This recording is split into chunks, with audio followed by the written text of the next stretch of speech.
Okay, from last night's homework, you had to work with the isosceles triangle theorem.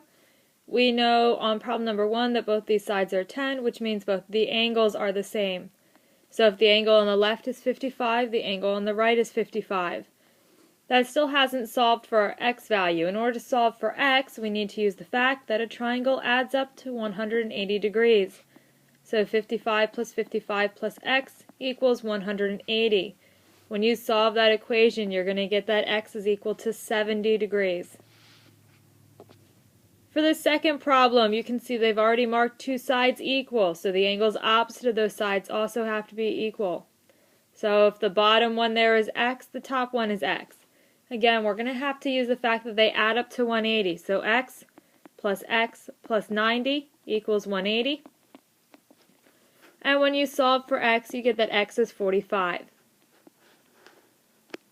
On the third problem of your homework, we have two sides of 8 that are equal. So the bottom two angles have to be the same. If the one is x, the other is x. So we have x plus 64 equals 180. When you solve for x, you're going to get that x is 58. In the fourth problem, we have an isosceles triangle. This side and this side should be equal. So if the one is 9, the other one should be 9. So x is 9.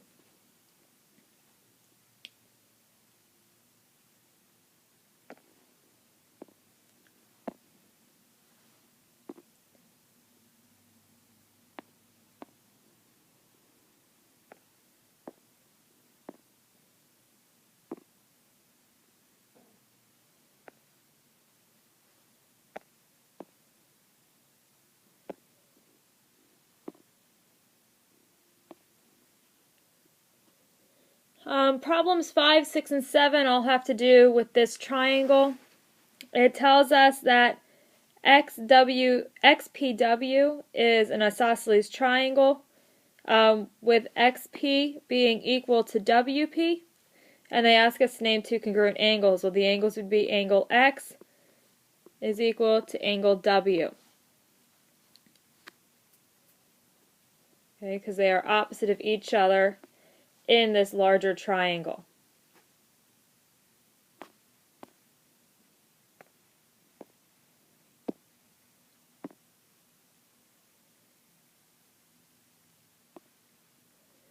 Back to that same triangle, though I don't have it pictured here. For number 6, they're saying that YPZ is isosceles with PY being equal to PZ.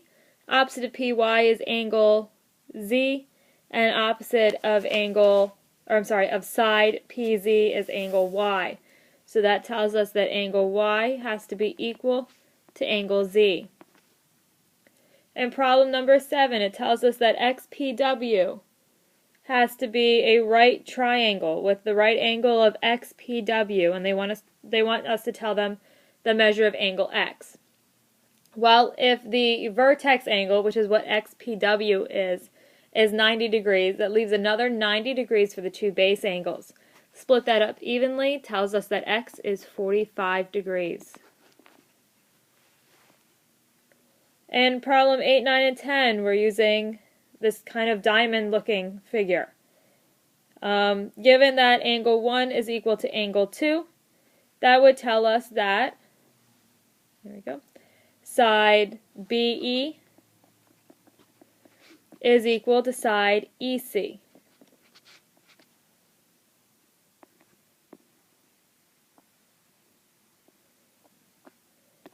Given that angle 3 is equal to angle 4, we would be using triangle AED. And that would tell us that side AE is equal to side ED. For number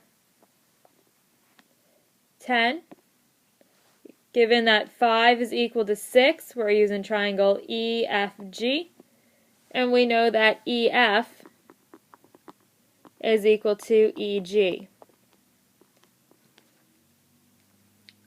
The next statement, if the statement is the statement BE equal to CE, if and only if angle 1 equals angle 2, true or false. That's true because of the isosceles triangle theorem. If the two sides are going to be equal, then the angles have to be equal. And if the angles are equal, then the sides have to be. There's no case where that could change.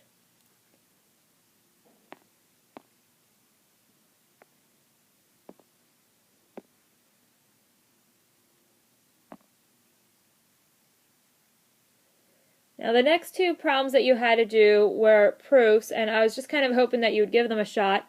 There is a mistake on number 12 where it says M is the midpoint of RT. It should say S is the midpoint of RT.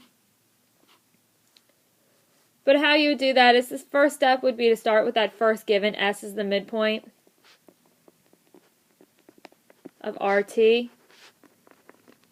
And if S is going to be the midpoint, that means that it splits it into two equal halves. So that tells us that RS is equal to ST. And that's by the definition of midpoint.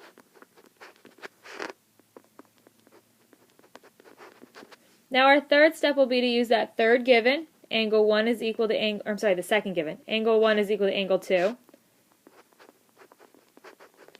And based on that triangle, if angle 1 is equal to angle 2, then by the isosceles triangle theorem, QR has to be equal to RS.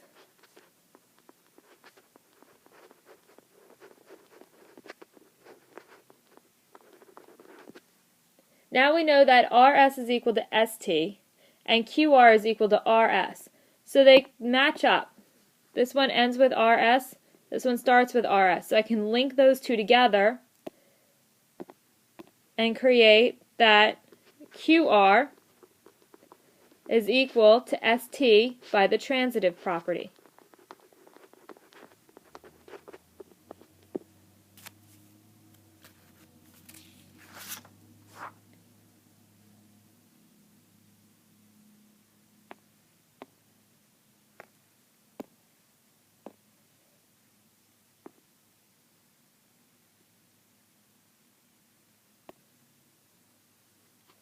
The second proof that you had, we were given that BA is equal to BC.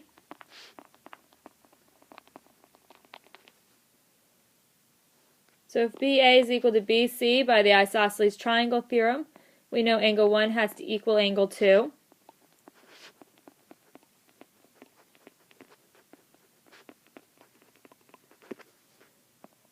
We also know that angle 2 has to equal angle 3 because they're vertical angles.